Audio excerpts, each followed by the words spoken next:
मेरा नाम विनोद उधानी है। मैं एक समाजसेवी हूँ क्यारी गांव से। तो मैं आज अपनी माताजी को लेकर रामनगर हॉस्पिटल, सरकारी हॉस्पिटल पीपी मोड में गया था, जहाँ पे माताजी के आंखों के इलाज के लिए। तो मैं सर्वप्रथम जब रिसेप्शन पे गया, पर्ची काटी, तो मैंने उनसे पूछा कि डॉक्टर साहब हैं? तो उन्होंने ज़रा बताया कि हाँ डॉक्टर साहब हैं, आप पर्ची काट लीजिए, 13 नंबर कमरे में बैठेंगे। तो मैंने पर्ची काटी और 13 नंबर कमरे में चले गया। तो देखा वहाँ पर डॉक्टर साहब तो मौजूद नहीं थे, लेकिन मैं उनसे पूछा, उन्होंने बोला डॉक्टर साहब राउंड में गए हैं, अभी थोड़ी देर में आ जाएंगे, आप पर्चा लगा लीजिए। तो मुझे पर्चे का नंबर 7 नंबर दिया गया, यानी कि 7वें नंबर मेरा नंबर था। तो लेकिन 1 घंटे के उपरांत मैंने पूछा कि डॉक्टर साहब आए क्या? अभी आए नहीं हैं। तो उन्होंने बोला कि राउंड में गए हैं, अभी आ जाएंगे, आप बैठिए। तो मैंने उनसे पूछा कि टाइम क्या है डॉक्टर साहब का आने का? उन्होंने बोला 8:30 बजे है, लेकिन बड़ा अफसोस था कि 10:30 हो चुके थे। तो मैंने बोला कि आएंगे नहीं आएंगे मुझे बताइए, नहीं तो मैं घर चले जाऊँगा। तो उन्होंने बोला कि नहीं आएंगे।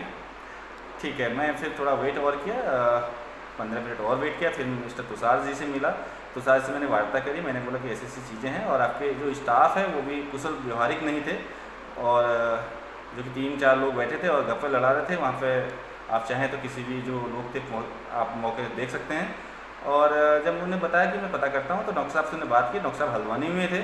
तो फिर उसके बाद मैंने कहा कि वापस आया रिसेप्शन पर। रिसेप्शन मैंने पूछा कि भाई आप जब डॉक्टर साहब यहाँ नहीं है, पर्ची क्यों काट रहे हो? तो उन्होंने फिर फ़ोन किया, तो उनको जानकारी मिली कि हाँ आप पर्चे मत काटिए।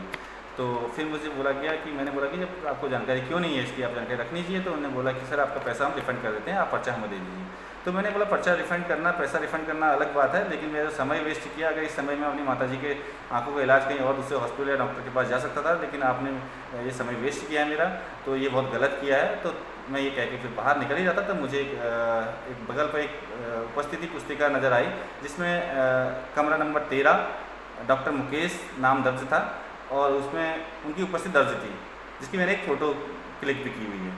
अब वो चाहे कोई हेरा फेरी कुछ भी कर लें, और बाकी अगर कितना भी झूठ बोले तो वहाँ पर सीसी फुटेज मौके के सारे चीज़ें होंगी, कितने बजे मैं आया था और कितने बजे डॉक्टर साहब भी आए या नहीं आए, तो और कौन उनकी उपस्थिति लगा रहा है, ये तो अब सोचनीय विषय है, जिसकी सूचना मैंने चिकित्सा अधिकारी चंद्रपन जी को भी दे दी है और उनकी मैनेजमेंट टीम को भी दे दी है। और अब देखने की बात है कि इसमें क्या डॉक्टर के ऊपर कार्रवाई या होती है या नहीं। Thank you.